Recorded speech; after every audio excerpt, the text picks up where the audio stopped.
Walk into any gym, any college campus, any school pickup line in America right now, and count the Stanley cups. The 40-ounce pastel tumbler with a handle and a covered straw in your hand, sitting in your car cup holder on your desk at work, riding shotgun in your gym bag. The product is genuinely everywhere. Stanley sold roughly 10 million of them last year, all of them tumblers. Almost all of them sold to women. Here's the part that does not make sense. In 2017, Stanley nearly killed this cup. The company decided it was a flop. The brand thought it did not fit, and the entire product line came within months of being discontinued. The story of how it survived has nothing to do with Stanley. Here on the reason why. Here's what the Quencher is.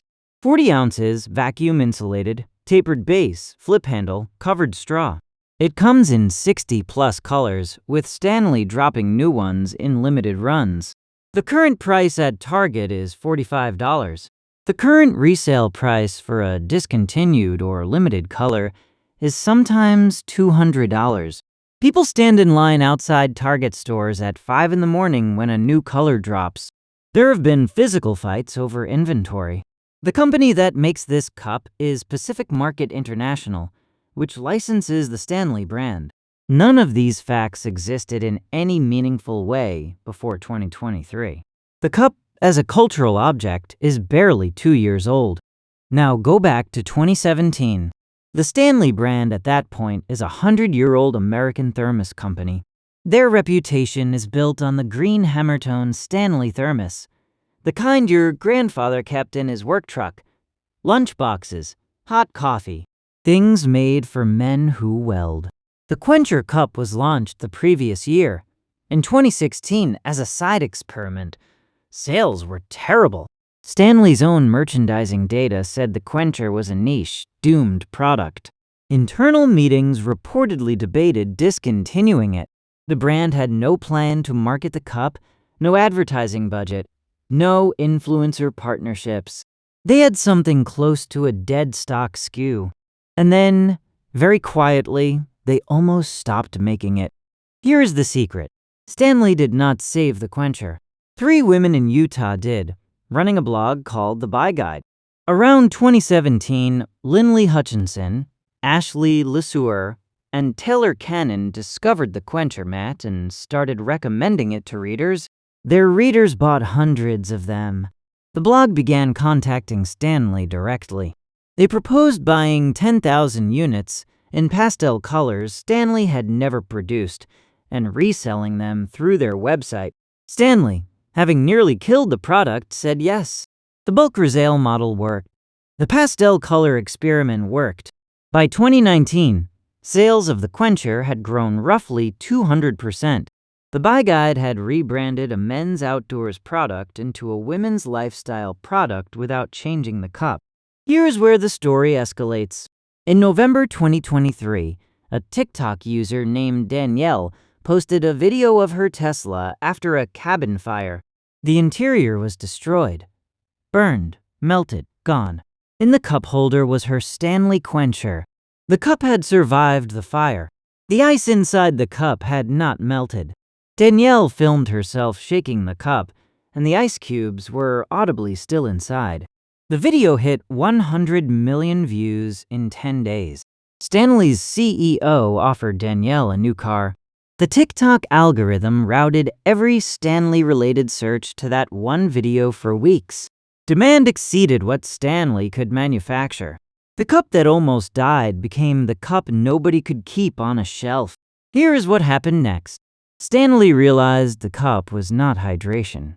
It was fashion. So they started doing what fashion brands do. They engineered scarcity. Stanley now releases limited colors with Target, Starbucks, Olive Garden, and dozens of other brands. Each drop is a few thousand units, gone in minutes, resold for triple the price. The Valentine's 2024 Cobalt Pink Target exclusive sold out in 2 hours and resold on eBay for $200 to $400. People fight inside Target when a drop happens. The cup is no longer about water. It is about being seen with the right color, in the right month. The pricing logic is identical to sneaker drops applied to a thermos. Here's the math that bothers every drinkware competitor. The Quencher costs $7 to $9 to manufacture in China. It retails for $45 at Target and up to $5 on Stanley's own site. That is roughly 5 times markup. Compare that to Yeti, the closest competitor. Yeti's Rambler tumblers cost similar money to make, retail for $30 to $35, and have nothing close to the Stanley brand premium attached. Yeti spends real marketing money. Stanley spent essentially nothing. The blog rebranded it for free. The TikTok advertised it for free. Every Target drop sold itself. The Quencher is one of the highest margin consumer products in retail right now, with no marketing department behind it. So, what is the cup actually? It is not a thermos. The thermos category never had a Quencher problem. It is not a fashion accessory either. A real one at this scale costs 10 times as much. It is not a hydration tool. Almost nobody who owns one is underhydrated. The Stanley Quencher is a participation badge. It is the visible signal that you have noticed what other people are noticing, that you are inside the conversation, that you have the right color. The 40 ounces of water is incidental. The handle and the straw are incidental. The brand on the side is the entire product. Manufactured by accident, by a blog Stanley almost ignored. Notice what this whole story is when you zoom out. Stanley spent 12 years not understanding what they had.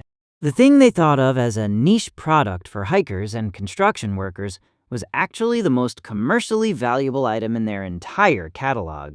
3 women in Utah, working from a small affiliate marketing blog with a few thousand readers, saw what an entire 100-year-old company could not see. A burning Tesla in a parking lot somewhere, and a single TikTok shot in vertical video took the cup the rest of the way to the top of the category. None of it was Stanley's plan. None of it was Stanley's marketing budget. None of it followed any retail playbook anyone else in the category can copy. Stanley happened to be standing where the wave broke.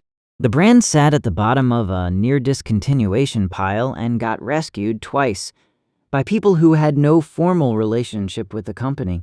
The next time you see a Stanley Quencher and a car cup holder on a desk in a school pickup line, you're looking at a product that was almost killed by the company that owns it.